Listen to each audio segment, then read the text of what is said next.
पर्यावरण क्या होता है, हमारे आसपास जो भी चीज़ें हमको दिखाई देती है वो सब क्या है, पर्यावरण है। ठीक है, जैसे कि मान लीजिए कि कोई पशु पक्षी दिखाई दे रहा है, पेड़ पौधे हैं, घर है, या जो भी चीज़ें हमको हमारे आसपास में दिखाई देती है हमारे चारों ओर, वो सब क्या है, पर्यावरण है। ओके, और इससे पहले स्टूडेंट्स हम लोगों ने जाना था कि जो है खाद्य श्रृंखला क्या होता है। ठीक है, तो खाद्य श्रृंखला हम लोग देखे थे। खाद्य श्रृंखला में क्या होता है, सभी जीवधारी जो है क्या होते हैं, आपस में एक दूसरे से जुड़े रहते हैं। जैसे कि पेड़ पौधों की अगर हम लोग बात करें तो पेड़ पौधे जो है अपना भोजन स्वयं बना सकते हैं। ठीक है, प्रकाश संश्लेषण की क्रिया करके, किंतु बाकी जो जीव है उनमें जो है क्लोरोप्लास्ट या क्लोरोफिल जो है वर्णक नहीं पाया जाता, इस कारण से वो अपना भोजन नहीं बना पाते। ठीक है, तो जो प्राणी क्या करते हैं, अपना भोजन नहीं बना पाते, वो पेड़ पौधों पर आश्रित रहते हैं। ठीक है, पेड़ पौधे से अपना भोजन प्राप्त करते हैं, लेकिन वो जो पेड़ पौधों से जो है भोजन प्राप्त करते हैं उनसे और जो प्राणी है वो उस जीव को खा लेते हैं। इस प्रकार से जो है क्या होता है, एक श्रृंखला चलती रहती है। जैसे कि उदाहरण के रूप में आप लोग देखें अगर, तो हम लोग समझते हैं जैसे कि जो है क्या हुआ, जैसे कि ये पौधा है ना, एक पौधा है या पेड़ पौधे हैं, इसको कौन खा लिया, इसको जो है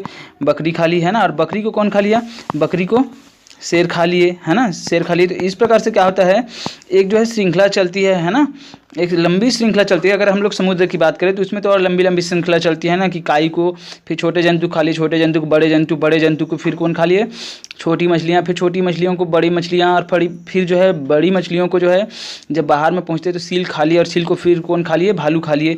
तो इस प्रकार से एक लंबी श्रृंखला हमको क्या होती है, खाद्य श्रृंखला जो है नजर आती है। ओके, तो ये सब क्या है, खाद्य श्रृंखला है। उसके बाद उसी में हम लोग देखे थे स्टूडेंट्स, हम लोग की एक देखे थे हम लोग उपभोक्ता, एक देखे थे उत्पादक देखे थे, और एक क्या देखे थे, उपभोक्ता देखे थे। ठीक है ना, तो उत्पादक क्या होता है स्टूडेंट्स, उत्पादक कहने का मतलब है कि जो क्या करते हैं, अपना भोजन जो है स्वयं बना सकते हैं, उसको हम क्या बोलते हैं, उत्पादक बोलते हैं। जैसे पेड़ पौधे आते हैं इनके अंतर्गत। और दूसरा हम लोग देखते हैं उपभोक्ता। तो उपभोक्ता क्या है स्टूडेंट्स, जो क्या करते हैं, भोजन के रूप में जो उत्पादक होते हैं उनको जो है ना ग्रहण करते हैं भोजन के रूप में, उसको हम क्या बोलते हैं, उपभोक्ता। तो यहाँ तक समझ में आया। उसके बाद हम लोग यहाँ पर देखने वाले हैं स्टूडेंट्स, जो हमारा जो पर्यावरण है वो दो घटकों से मिलकर के बना होता है। ठीक है, कितने घटकों से मिलकर के बना होता है, दो घटकों से। एक होता है ना, एक होता है जैविक घटक और दूसरा क्या होता है, अजैविक घटक। ठीक है, एक होता है जैविक घटक और दूसरा क्या होता है, अजैविक घटक। ठीक है, तो जैविक घटक के अंतर्गत जो है, जैव घटक या फिर जैविक घटक के अंतर्गत जो होता है जितने भी जीवधारी है, चाहे वो पेड़ पौधे हो या कोई भी जंतु हो, ये सब आते हैं जैविक घटक के अंतर्गत। अजैविक घटक के अंतर्गत जो है जैसे कि वायु है, मिट्टी है, जल है, प्रकाश है, जिनमें जो है जीवन नहीं पाया जाता, लेकिन ये जो है तत्व जो है हमारे लिए बहुत आवश्यक है, ये सब पाए जाते हैं। ठीक है, ये सब जो है अजैविक घटक के अंतर्गत आते हैं, और इन दोनों के समन्वय से ही क्या बनता है, हमारा पर्यावरण का क्या होता है, निर्माण होता है। ओके, लेकिन क्या होता है, जब भी जो है जैविक घटक और अजैविक घटक के मध्य समन्वय जैसे ही जो है उनका संतुलन बिगड़ता है, फिर क्या होता है, हमारी जो पृथ्वी जो है असंतुलित होने लगती है और कई प्रकार की समस्याएं उत्पन्न होती है। उसी में से एक समस्या प्रदूषण का है ना। तो सबसे पहले यहाँ पर हम लोग देखेंगे स्टूडेंट्स, यहाँ पर हम लोग देखने वाले हैं वायु प्रदूषण को। क्या देखेंगे, वायु प्रदूषण। ठीक है, तो वायु प्रदूषण, यहाँ पर हम लोग वायु प्रदूषण देखेंगे। तो वायु मतलब क्या, हवा है ना, हवा जो हम क्या करते हैं, देख नहीं पाते, लेकिन हम क्या करते हैं, उसको महसूस करते हैं। ओके, तो हम जो है वायु में उपस्थित जो ऑक्सीजन है उनका उपयोग जो है क्या करते हैं, श्वसन की क्रिया में करते हैं। किस में करते हैं, श्वसन की क्रिया में करते हैं, है ना। इसके अलावा जो बहुत सारी चीज़ों में हम जो है बहुत सारी जो है गैसों का उपयोग करते हैं। समझ में आ रहा है, जैसे कि नाइट्रोजन का उपयोग हमारा जो है खाने पीने की सामग्री उसको जो है सुरक्षित रखने के लिए करते हैं। तो ऐसा जो है बहुत सारी जो है गैसें हैं जिनका उपयोग हम अपने दैनिक जीवन में करते हैं। ओके, समझ में आ रहा है ना। लेकिन हो क्या रहा है कि जैसे जैसे क्या होते जा रहा है, हम जो है अपनी आवश्यकताओं की चीज़ों को बनाने के लिए कई प्रकार के फैक्ट्री लगा रहे हैं, है ना, औद्योगिक संस्थान जो है स्थापित कर रहे हैं, या फिर जो है जो कचरा जो होता है उसको जला रहे हैं, प्लास्टिक को जला रहे हैं। तो इनसे क्या हो रही है, लगातार जो है जो वायु जो है वो प्रदूषित होती जा रही है। मतलब कहने का मतलब है जैसे कि हम अपने आसपास में देखें तो हम जो है अपने घर में जो है कई प्रकार की गाड़ियाँ रखे हुए हैं, है ना, जैसे बाइक है, कार है, ट्रक है, बस है, ये सभी चीज़ें चल रही है। तो इनमें जो है क्या करते हैं हम, जो है इनको चलाने के लिए हमको ईंधन की आवश्यकता होती है। तो उसकी जगह पर हम जैसे क्या क्या उपयोग करते हैं, जैसे पेट्रोल है, डीजल है। ठीक है ना, पेट्रोल है, डीजल है, ये सब क्या करते हैं, हम इस्तेमाल करते हैं। ओके, तो ये जैसे ही जलता है तो पूर्णतः इनका जो है दहन थोड़ी हो पाता है। इसमें से जो है कुछ जो है कई प्रकार की जो है विषैली गैसें निकलती है, और इनके कण जो है क्या होते हैं, निकलते हैं, जो लगातार क्या होते जा रहे हैं, उड़ करके वायुमंडल में मिल जाते हैं। और जैसे ही वायुमंडल में मिलते हैं तो वायुमंडल में जितनी भी जो गैसें हैं जो एक निश्चित अनुपात में हैं, ठीक है, उनको ये क्या कर देते हैं, उनमें मिल करके उनको जो है विषैले कर देते हैं। कैसे क्या कर देते हैं, उनको विषैला कर देते हैं, और विषैला करते हैं तो जैसे ही वो जो है वायु क्या हो जाता है, जहरीला हो जाता है। और जैसे ही हम क्या करते हैं, श्वास लेते हैं, तो क्या होता है, वो जो है हमारे शरीर तक पहुँचता है और हमको क्या करता है, हानि पहुँचाता है। और इस प्रकार से हमको जो है कई प्रकार की बीमारियाँ हो जाती है। जैसे कि आप जैसे गाड़ी में निकलते हैं तो आप लोगों ने देखा होगा कि हमको जो है सांस लेने में परेशानी होने लगती है। अगर जो है वायु प्रदूषित है तो आंखों में जलन होती है, बेचैनी महसूस होती है। ओके, समझ में आ रहा है ना। तो इसके अलावा जो है ये सब क्या है, ये जो है सब जो है वायु प्रदूषण का कारण है ना, कि वायु जो है क्या हो रहा है, लगातार उसमें जो है विषैली गैसें जो है क्या हो रही है, उसमें मिलती जा रही है। आप लोगों ने जो है फैक्ट्री देखा होगा, है ना। तो फैक्ट्री में देखना चिमनी होता है, बहुत ऊंचा ऊंचा ऐसा चिमनी होती है। तो इसमें क्या होता है, धुआं जो है लगातार निकलते रहता है। तो इसमें जो है हानिकारक क्या होती है, विषैली जो है, विषैले धुआं जो है क्या होते हैं, निकलते हैं, जो वायुमंडल में क्या हो जाते हैं, पहुँचते हैं। और जो वायुमंडल में जो शुद्ध जो वायु होता है, जिसमें जो गैसें जो होती है निश्चित अनुपात में उनमें मिलकर क्या कर देते हैं, उसको प्रदूषित कर देते हैं। ओके, तो मैं जहाँ तक समझ पा रहा हूँ कि आप लोगों को जो है वायु प्रदूषण क्या समझ में आया होगा। अब यहाँ पर एक चीज़ और सोचते हैं ना कि हम जो है वायु प्रदूषण से कैसे बच सकते हैं। तो इसके लिए हमको क्या करना चाहिए, इसके लिए हमको जो है समुचित मात्रा में जो भी चीज़ें हैं उनको जो है उनका, जैसे कि हमारे पास क्या है, गाड़ियाँ हैं, ठीक है। और इसके अलावा क्या है, हम जो है जब भी हमको दुकान जाना रहता है या फिर और कहीं जाना रहता है आसपास में, तो हम छोटी छोटी चीज़ों के लिए क्या करते हैं, कई प्रकार की गाड़ियों का इस्तेमाल करते हैं, जिसमें जो है जो जैव ईंधन है ना, जैसे पेट्रोल डीजल, वो सब दहन होता है, जिससे पर्यावरण जो है क्या होता है, प्रदूषित होता है। उनसे जो है कई प्रकार की जो है हानिकारक गैसें उत्पन्न होती है। ओके, तो इसके स्थान पर हम क्या कर सकते हैं, अगर हमको जो है ज़्यादा अनावश्यक ना हो तो हम जो है गाड़ियों की जगह पर जो है पैदल आ जा सकते हैं, उससे भी जो है वायु प्रदूषण को रोक सकते हैं। इसके अलावा जो है समुचित मात्रा में हम क्या करें, इनका जो है उपयोग करें, है ना, जितना जहाँ पर उचित हो वहीं पर उपयोग करें। ओके, समझ में आ रहा है। इसके अलावा जो हमारा जो फैक्ट्री है, वहाँ पर जो है कुछ ऐसा संयंत्र लगाया जाए जो क्या करे, जो प्रदूषित वायु होता है उसको क्या कर सके, जो उनसे जो गैसें निकलती है, प्रदूषित गैसें, उनको उनमें जो कण जो होते हैं, है ना, रासायनिक पदार्थों के जो कण होते हैं या फिर कई प्रकार के हानिकारक पदार्थों के, उनको रोक सके, छान सके, और जो शुद्ध वायु है उसी को क्या कर सके, वायुमंडल में छोड़ सके। तो इस प्रकार से हम क्या कर सकते हैं, वायु प्रदूषण को रोक सकते हैं। ओके, यहाँ तक समझ में आया सबको। उसके बाद स्टूडेंट्स हम लोग आगे देखेंगे जल प्रदूषण क्या है, ठीक है ना। तो जल प्रदूषण यहाँ पर हम लोग देखेंगे स्टूडेंट्स, जल प्रदूषण। तो जल प्रदूषण यहाँ पर हम लोग समझते हैं क्या होता है जल प्रदूषण, ठीक है। तो आप लोगों ने देखा होगा कि जल, अगर हम लोग पृथ्वी की बात करें तो पृथ्वी पर जो है ना, पृथ्वी पर पृथ्वी के जो है 3/4 भाग में, कितना भाग में, 3/4 भाग में पूरा क्या है, जल ही जल है। और केवल जो है 1/4 भाग में बस क्या है, ये जो है जो भूमि जो है ना, तो भूस्थल है। तो इतना पानी होने के बावजूद भी हम देखते हैं हमारे आसपास में क्या होता है, आप लोगों को जो है लंबी लंबी कतारें जो है दिखाई देती है, पानी जहाँ पर मिलता है। कई जगह जो है पानी की जो है बहुत ज़्यादा समस्या होती है। तो इसका कारण क्या है, चलिए हम लोग देखते हैं, यहाँ पर समझते हैं। तो आप लोगों ने देखा होगा, जैसे कि आप लोग बिलासपुर में ही रहते हैं ना, तो यहाँ पर आप लोगों ने देखा होगा कि जैसे कि ये अरपा नदी है, ठीक है। पहले क्या होता था जब, और कई साल पहले की बात करते हैं, तो हमेशा जो है इस नदी में जो है पानी जो है क्या होती थी, है ना, पानी जो है हमेशा जो है ये सदा नीरा होती थी, मतलब इसमें पानी जो है बहता रहता था हमेशा, गर्मी के दिन में भी। लेकिन अब क्या हो रहा है, लगातार जो है इसकी जो है भूजल स्तर क्या हो रही है, गिर रही है। और इसके गिरने के पीछे भी कारण है ना, भूजल स्तर गिर रही है और पानी जो है कम गिरता है। तो बहुत सारी चीज़ें हैं, है ना, जल को प्रदूषित करने के लिए। इसके अलावा यहाँ पर तो हम जल प्रदूषण की बात कर रहे हैं, ठीक है। तो आप लोगों ने देखा होगा, जैसे कि आपके घर से जो है, आप अपने घर में जो है बर्तन साफ़ करते हैं या फिर कपड़ा साफ़ करते हैं या फिर नहाते हैं, तो हम कई प्रकार के जो है, जैसे साबुन है, निरमा है, कई प्रकार की चीज़ों का उपयोग करते हैं, जो क्या है, एक रसायन है। और वो रसायन क्या होता है, नालियों के माध्यम से कहाँ पर पहुँचते हैं, नदियों में पहुँचते हैं। और नदियों में पहुँचते हैं तो नदी का जो पानी रहता है, ठीक है, उसमें मिल जाते हैं और वो क्या करते हैं, उसको प्रदूषित करते हैं। इसके अलावा जो है हमारे आसपास में जो है कारखाने होते हैं, तो कारखाना का जो भी रसायन होता है या गंदा पानी होता है, उसको डायरेक्ट कहाँ पर छोड़ दिया जाता है, बिना उसको उपचारित के जो है नदियों में छोड़ दिया जाता है। जिसके कारण से क्या होता है, ये नदी के पानी में मिलते हैं। और नदियों के पानी के साथ साथ ये क्या होते हैं, यही पानी जो है अंदर भूजल स्तर में भी पहुँचते हैं, ये जो रसायन है, और ये जो है इस नदी में भी पहुँचते हैं, और फिर जो कुआँ होता है वहाँ भी पहुँच जाते हैं इस स्रोत के माध्यम से, ठीक है ना।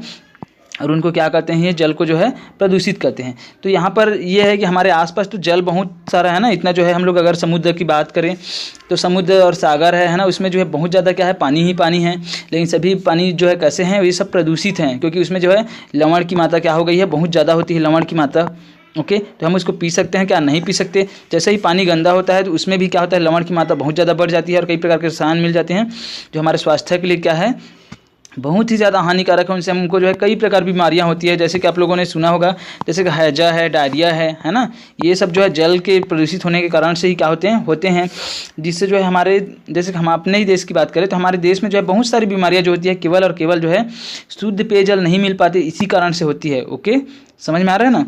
तो और यदि पानी क्या होता है प्रदूषित हो जाता है तो हम लोग केवल जो पानी से बाहर रहते हैं उस जीव की बात करें तो उनको तो नुकसान है ही, इसके अलावा जो है जो पानी में ही रहते हैं, जो जलधारी जीव हैं, है ना, जो जल में ही रहते हैं, जैसे कि मछली है, सांप है, मेढक है, मगरमच्छ है, और कई जो है स्तनधारी जो है मछलियां हैं।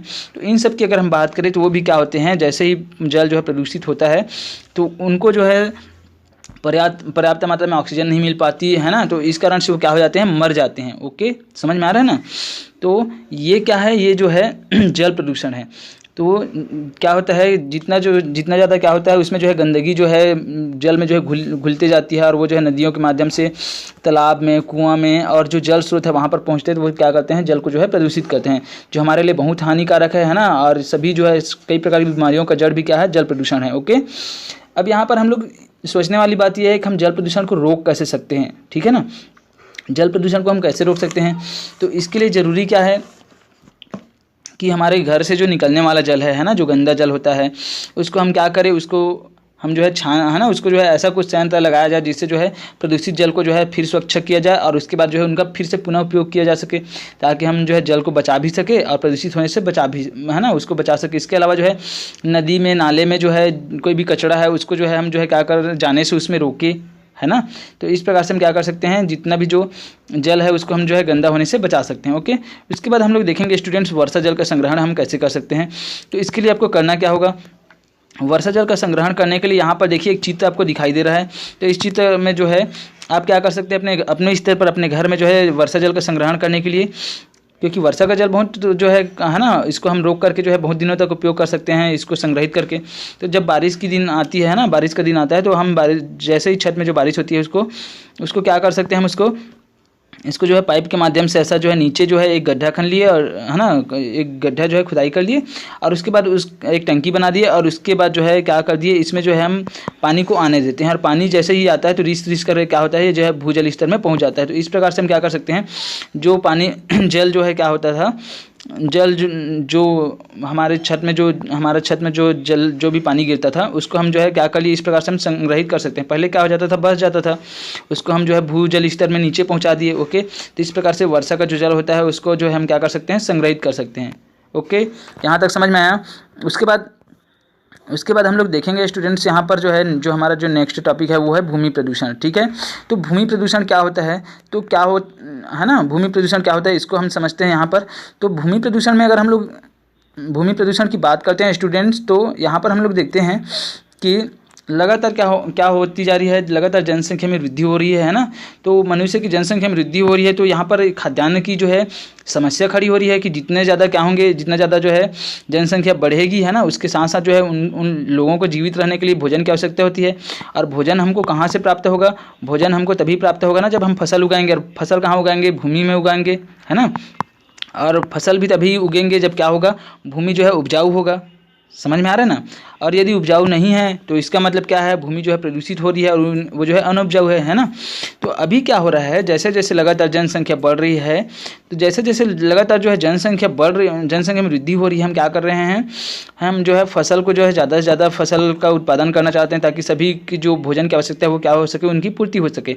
तो इसी कारण से जो है हम ज़्यादा से ज़्यादा फसल उगाने के चक्कर में हम क्या कर रहे हैं, रासायनिक खादों और कीटनाशक जो जितने भी जो रासायनिक खाद है उनका हम क्या कर रहे हैं, लगातार उपयोग कर रहे हैं। लेकिन उपयोग तो कर रहे हैं वो जहाँ तक सही है, लेकिन भूमि को जो है क्या चाहिए, जिस जो है ना, जिन रसायनों की कमी है, जिन पोषक तत्वों की कमी है, वो उतना ही उचित मात्रा में मिलना चाहिए उनको।